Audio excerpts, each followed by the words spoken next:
અહીંયા જેટલુંમાં એમ્પ્લોય તરીકે વર્ક કરી રહ્યા છીએ અમે.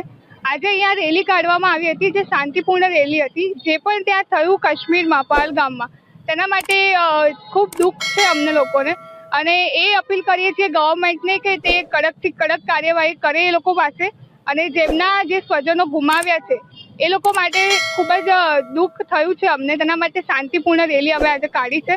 ભગવાન એમની આત્માને શાંતિ આપે અને એમના જે પરિવારજનો છે એ લોકોને એના સામે લડવાની તાકાત આપે. જેટબ્લુમાં કામ કરું છું એમ્પ્લોય તરીકે.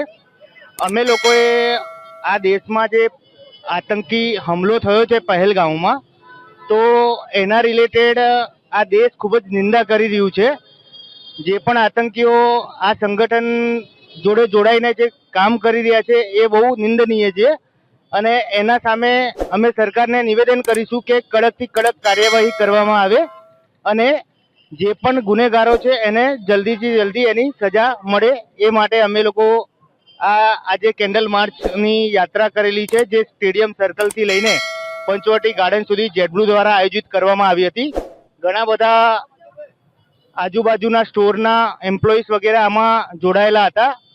તો અમને એ અમારી એક સદભાવના જોડાયેલી છે. જે લોકો મૃત્યુ પામ્યા છે, બરોબર, અમારી સંવેદના છે એમના પરિવારજનો જોડે, અને સરકારથી અમે લોકો અપેક્ષા રાખીએ છીએ કે જલ્દીથી જલ્દી હવે પછી આવા આતંકી હુમલાઓ ના થાય, અને કોઈ પણ આતંકી કે કોઈ પણ કે આપણે કહીએ ને કે જે દેશના વિરુદ્ધ હોય એવી કોઈ પણ ગતિવિધિ ના થાય, એના માટે અમે સરકારશ્રીને અને જે હાઈકમાન્ડ છે એ બધાને નમ્ર અપીલ છે.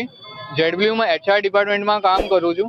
તો આજે જે બી આપણા જે બી ભાઈ બહેનો કે જે આપણા ભાઈઓ ત્યાં આપણે ગોળીબારથી જે મરી ગયા છે, એમને આજે શાંતિ અર્પણ માટે એક CG રોડ એસોસિએશન તરફથી આજે આ રેલી કાઢવામાં આવી હતી, જેની અંદર 600 પીપલ આજે જોડાયા હતા કે જે એમને શાંતિ અર્પણ થઈ શકે, અને આ એક શાંતિ રેલી હતી. અમે એવું ઈચ્છીએ છીએ કે દેશની અંદર એક શાંતિ બની રહે અને સરકાર આની પર કડકથી કડક કાયદા લે. મારું ઝીલ ખમાર નામ છે મારું. જેટબ્લુમાં અમે વર્ક કરીએ છીએ. આજે અમે કર્યું હતું, જેમાં બધા જ આ રીતે લઈ અને બધા જ એક શાંતિપૂર્ણની અમે રેલી કાઢી હતી, જેમાં બધા એક શાંતિથી જે આતંકવાદીઓએ હુમલો કર્યો છે કાશ્મીરમાં, એમાં જેટલા બી એક્સપાયર થઈ ગયા છે એમની આત્માને શાંતિ આપવા અને એમની તરફ અમને એક શ્રદ્ધાંજલિ પાઠવવા માટે આ અરેન્જમેન્ટ કર્યું હતું. બધાએ સાથે નીકળી અને છેક CG રોડની સ્ટેડિયમ સર્કલથી લઈ અને આ મેદાન સુધી સાથે એક